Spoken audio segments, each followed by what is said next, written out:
Hey, Jordan.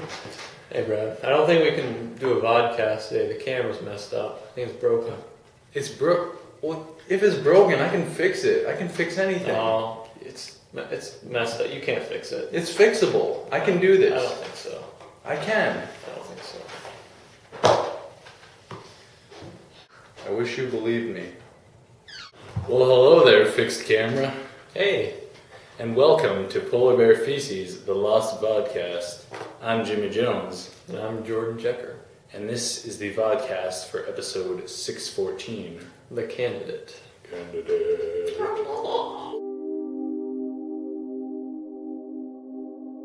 We have a special guest star with us today. This is a jar of Dharma peanut butter found in the hatch some odd 30 years ago. Now, this really is an episode that we can't make fun of in any way. It was the most depressing thing of all time, and let's just be serious about this. Bernard is evil. Do you see what an evil dentist he is? He's got that drill and he's testing it on his teeth. He wanted to drill out all of Locke's teeth. Could Bernard be the alternate timeline's monster? I don't see why not. I mean, that's why Locke put that orange peel in his mouth in the first season, because he wanted to protect his teeth from Bernard. He knew Bernard was on the island. I don't trust my dentist. Me neither. We can also tell from this flash sideways that Locke is the one who crashed the plane. Because, these timelines do merge, and in the original timeline, Locke revealed to us in this episode that I don't know how his father was on the plane, but he obviously crashed 8:15 and it was all his fault. He'd only taken one flying lesson, and all these people are dead because of him. I mean, I'd be crying too. It's like one of those good lessons. Never let amateurs fly planes. True. How many morals do we learn on Lost? Zillions.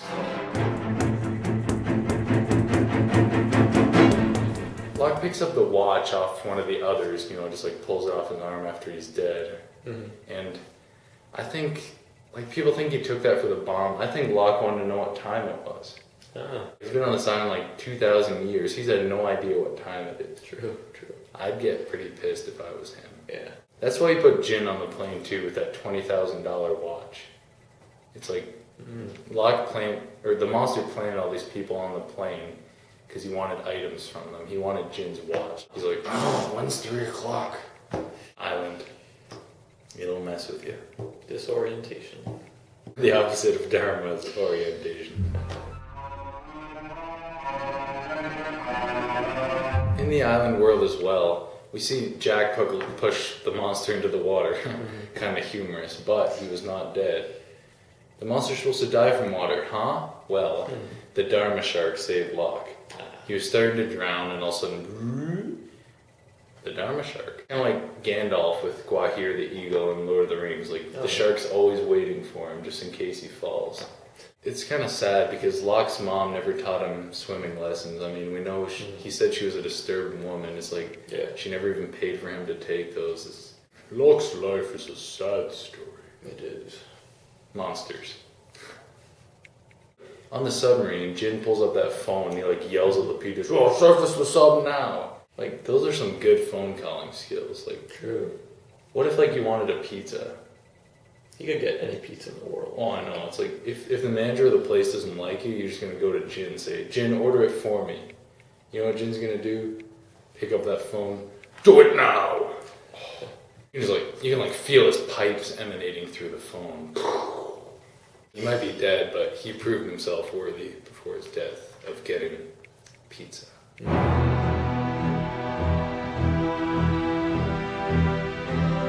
When Frank is locked up in that polar bear cage, he starts kicking the door like mad. Mm-hmm. Well, people don't just kick for no reason. I think Frank was kicked as a child.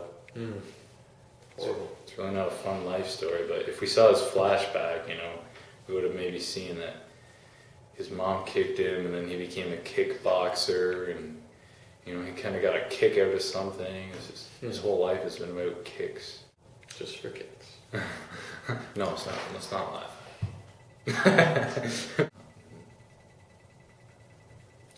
Locke keeps dragging Claire around with him everywhere. It's kind of like, why does he do that? You know what my theory is? What's that? Some people have stupid theories like Jacob's the monster or Walt is the monster. No, Aaron's the monster. Is that so stupid?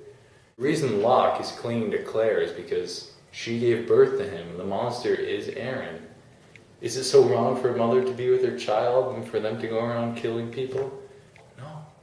As long as they're family, that is lost. It's kind of Kate's fault because Claire helped give birth to this baby and Aaron, so I really think Kate should die. Right on to that, like, what does Kate have, like a magic chest or something?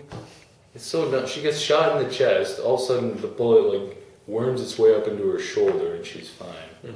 Why do we keep not killing off the characters that everyone hates and killing the ones that everyone loves? That is the greatest mystery on Lost. Who cares what the volcano is? It's probably the 1,000th reason to hate her. Like, I'm trying to think of all the her teeth.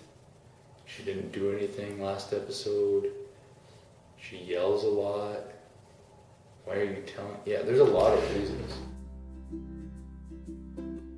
I think the funniest guy in this episode was Saeed. Like, I laughed at everything he said. Some people didn't realize he was back from the dark side, had his emotion, but he's just like a walking joke book. He's like, Jack wakes up, he's like, welcome to Hydra Island. I was laughing.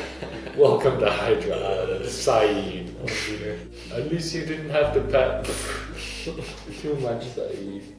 He pops out of the jungle, he's like, we have to go with Locke. And then he's like, let's take this bomb apart. Can't take a bomb. It's like a stand-up comedian. I kind of have this other question. Is Hurley a blowfish? Blowfish.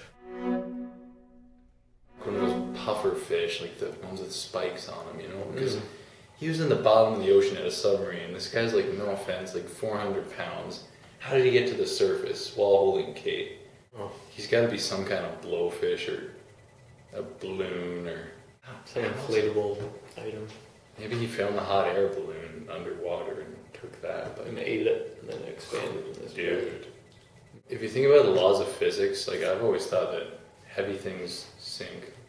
I don't know a lot of heavy things that float. Like there could be one or two, but Locke comments at the end of the episode, I need to go finish what he started. Once again, like a lot of the dumb fans, like, oh, he means he needs to kill the rest of the candidate. No. See, thousands of years ago, Locke, or his name's not Locke, Smokey and Jacob started a game of backgammon, the oldest game in the world. They're the oldest people in the world. Oh. Connections. Oh. And you see, they started the game, and all of a sudden something interrupted them. Maybe someone came to the island, but they got stopped in the middle of their game. And so Jacob was playing with the white checker, so he took a white rock so he could remember what color he was. Locke took the black rock so he could remember what color he was. And they've been carrying those around because they need to get back to their game. And Locke is so impatient because Jacob lost the board. He's pissed off. Jacob's like, I'm going to make some friends with these visitors. Smokey's like, no, we have to finish our game of backgammon. Now he's going to do whatever he can to kill these visitors so they can get back to their game. It's like the whole show is a game, but it's kind of cool at the same time. 'Cause at least it's not Hurley's dream. The bright side. Now, we get to our last part. Predictions for next week's episode, number 615. Across the sea. And I'm thinking, like, maybe this is Christopher Columbus flashback, you know, he once crossed the sea. It could be the key to the whole show. And then, of course, like, it could be a musical, like, Across the Universe. Oh, yeah. I hear, like, Locke's not bad at singing. Charlie's got his guitar. Yeah. Echo's got his stick. Banging on a tree. There's a lot to sing about. Well, we're out of time for today, candidates. But remember, Jacob made you special. And he loves you very much. Goodbye. Bye.